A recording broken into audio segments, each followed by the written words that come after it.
Hello everyone. आज के इस वीडियो में हम लोग जानेंगे एटमॉस्फेरिक एयर सर्कुलेशन या फिर बोल सकते हैं प्रेशर बेल्ट। तो हमारे पृथ्वी को, हमारे अर्थ को टोटल 7 प्रेशर बेल्ट्स में बांटा गया है, जिसमें 3 लो प्रेशर बेल्ट है और 4 हाई प्रेशर बेल्ट है। आज के इस वीडियो में हम लोग ये प्रेशर बेल्ट कहाँ बनता है उसको जानेंगे और कौन कौन से सेल्स बनते हैं। 3 तरह के सेल्स होते हैं जो फॉर्म होते हैं। उसके बाद trade winds, westerlies, easterlies, polar winds सबको जानते हुए फेरल का लॉ भी आज इस वीडियो में हम लोग जानेंगे। तो स्टार्ट करते हैं। सबसे पहले हाई प्रेशर और लो प्रेशर कहाँ बनता है।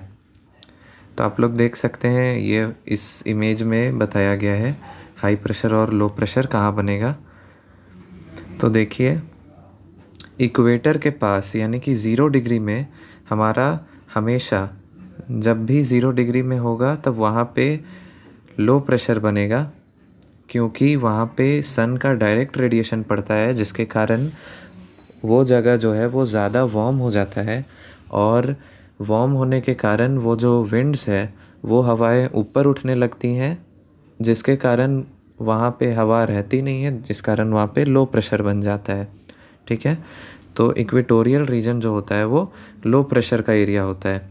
अब इसके बाद का आप लोग को याद करने के लिए बस कुछ नहीं करना है। एक लो प्रेशर हो गया, उसके बाद हाई प्रेशर होगा, फिर लो प्रेशर होगा और पोल्स पे हाई प्रेशर होगा। तो वही पैटर्न सेम नॉर्दर्न हेमिस्फेयर और साउदर्न हेमिस्फेयर दोनों में फॉलो होता है। बीच में होता है लो प्रेशर, उसके नीचे हाई प्रेशर, फिर लो प्रेशर, फिर हाई प्रेशर, वैसे ही करके ऊपर भी बढ़ता है। ठीक है, तो अब हम लोग जानते हैं कि ये जो अलग अलग हम लोग अभी तक पढ़े अलग अलग प्रेशर बेल्ट, तो विंड का जो मूवमेंट होता है हमारे किसी भी कहीं भी अगर विंड चल रहा है तो वो चलता है हमेशा high pressure belt to low pressure belt ही वो मूव करता है। ठीक है, तो आप देख सकते हैं यहाँ पे हाई प्रेशर और लो प्रेशर के तरफ अगर विंड मूव करेगा तो बीच में है लो प्रेशर, तो इधर आएगा सारा विंड। ग्रीन वाला मेरा दिखा रहा है हाई प्रेशर, तो इधर से विंड ग्रीन से रेड की तरफ आएगा, है ना। और ग्रीन से जब रेड की तरफ विंड्स आएगा तो वो किस डायरेक्शन में मुड़ेगा, इसको फेरल का लॉ बताता है। फेरल ने कहा था कि जब विंड नॉर्दर्न हेमिस्फेयर में मूव करती हैं high pressure to low pressure, तब वो नॉर्दर्न हेमिस्फेयर में राइट के तरफ मुड़ जाती है, जबकि साउदर्न हेमिस्फेयर में लेफ़्ट के तरफ मुड़ जाती है। ठीक है, इस बात को याद करने के लिए आप ऐसे याद रख सकते हैं कि नॉर्दर्न हेमिस्फेयर के सारे लोग राइट हैं और साउदर्न हेमिस्फेयर के रॉन्ग हैं, यानी कि लेफ़्ट हैं। ठीक है, तो नॉर्दर्न हेमिस्फेयर राइट और साउदर्न हेमिस्फेयर लेफ़्ट, बस इतना ही आपको याद रखना है। आपको फिर ये जो डायरेक्शन है विंड्स का, आप इस मैप में इसमें देख सकते हैं, इस इमेज में, तो वो आपको याद करने का ज़रूरत नहीं पड़ेगा, आप आसानी से उसको याद कर सकते हैं। बस आपको ये वाला याद रखना होगा कि नॉर्दर्न हेमिस्फेयर में राइट और साउदर्न हेमिस्फेयर में लेफ़्ट।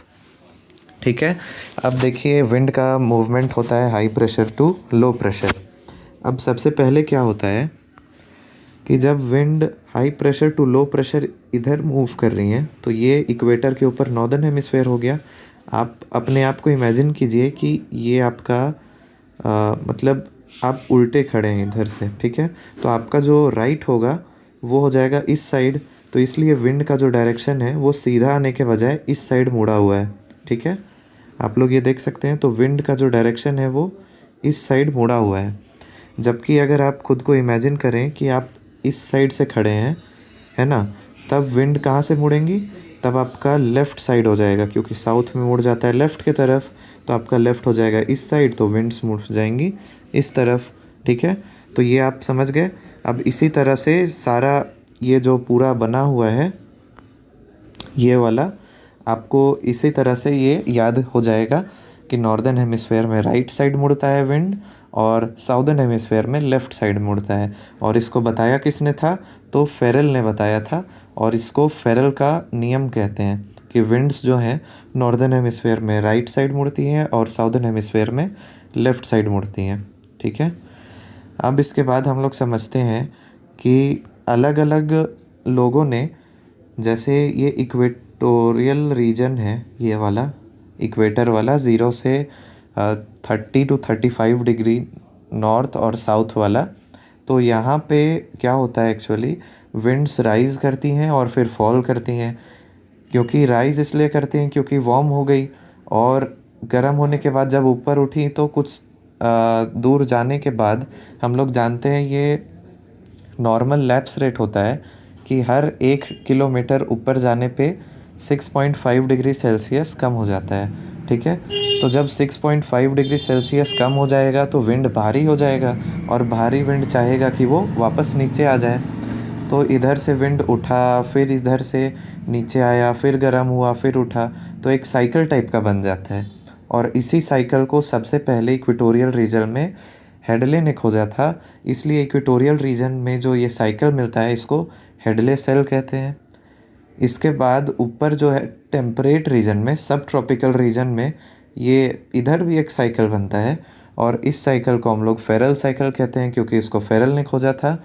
और पोल के तरफ भी सेम फेनोमेनन होता है, तो उसको हम लोग पोलर सेल कहते हैं, ठीक है। तो हेडले सेल, फेरल सेल और पोलर सेल आपको समझ में आ गया होगा। अच्छा, अब हम लोग जानते हैं कि ये जो विंड्स यहाँ पे बह के आ रही हैं इक्वेटर के पास में, इसका क्या नाम है? तो इसको हम लोग बोलते हैं ट्रेड विंड्स। और ट्रेड विंड्स जो होती हैं उसका डायरेक्शन ईस्ट टू वेस्ट होता है, ठीक है। ट्रेड विंड्स का डायरेक्शन ईस्ट टू वेस्ट होता है ठीक है। अब इसके ऊपर यानी कि सब ट्रॉपिकल रीजन या फिर टेम्परेट रीजन में हम लोग अगर बात करें तो जो विंड्स फ्लो करती हैं वो वेस्ट टू ईस्ट फ्लो करती हैं, इसलिए इसका नाम है वेस्टर्लीज। क्या नाम है? वेस्टर्लीज, ठीक है। ये हो गया वेस्टर्लीज। और उसके ऊपर जो विंड करती है वो तो पोलर विंड्स हो गया, लेकिन ये ईस्ट टू वेस्ट मूव करती हैं इसलिए इसको ईस्टर्लीज कहते हैं। ट्रेड विंड्स भी एक्चुअली एक ईस्टर्ली विंड है, लेकिन यहाँ पे सबसे ज़्यादा ट्रेड होता है इसलिए इसको ट्रेड विंड्स कहा गया, और पोल्स के पास ट्रेड नहीं होता है इसलिए इसको ईस्टर्लीज नाम दिया गया, जबकि है दोनों ईस्टर्लीज ही, ठीक है। और ये हो गया वेस्टर्लीज। तो आई होप आपको ये वीडियो समझ में आया होगा कि ये जो विंड का डायरेक्शन हम लोग हर मैप में देखते रहते हैं और विंड का डायरेक्शन में कंफ्यूज हो जाते हैं। इस वीडियो को देखने के बाद आपको वो कन्फ्यूज़न नहीं रहेगा। और ट्रेड विंड्स, वेस्टर्लीज, इसका डायरेक्शन कितना लैटिट्यूड में होता है, ये सब चीज़ इधर लिखा हुआ है। ट्रेड विंड का जो मैक्सिमम होता है वो 30 to 35 डिग्री तक होता है, 0 से 35, नॉर्थ साउथ दोनों में। और इसके बाद अगर वेस्टर्लीज का बात करें तो 30 to 35 से लेके 60 to 65 के बीच में वेस्टर्लीज फ्लो करती हैं नॉर्थ और साउथ में, और उसके ऊपर बहती हैं हमारी ईस्टर्लीज, ठीक है। 30 to 35 डिग्री वाला को हम लोग हॉर्स लैटिट्यूड भी कहते हैं, क्योंकि पहले के टाइम में जब यहाँ से शिप होके गुज़रता था तो यहाँ पे विंड्स का मूवमेंट इतना ज़्यादा तेज़ हो जाता था कि जो जहाज़ है वो डूबने लगता था। तो जो लोग थे, पायलट्स थे, वो अपने जहाज़ पे जो रखा हुआ शिप पे घोड़ा रहता था उसको गिरा देते थे ताकि जहाज़ का वेट कम हो जाए और वो लोग बच जाएं। इसीलिए इसको हॉर्स लैटिट्यूड भी कहते हैं।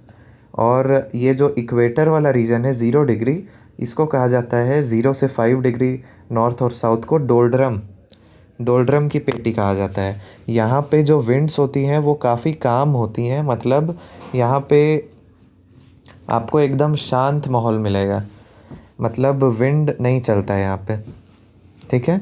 तो ये था आज का वीडियो, आई होप आपको समझ में आया होगा। इसी तरह की और वीडियोस को देखने के लिए इस चैनल को सब्सक्राइब कर दीजिए और आने वाली वीडियोस को देखते रहिए। Thank you.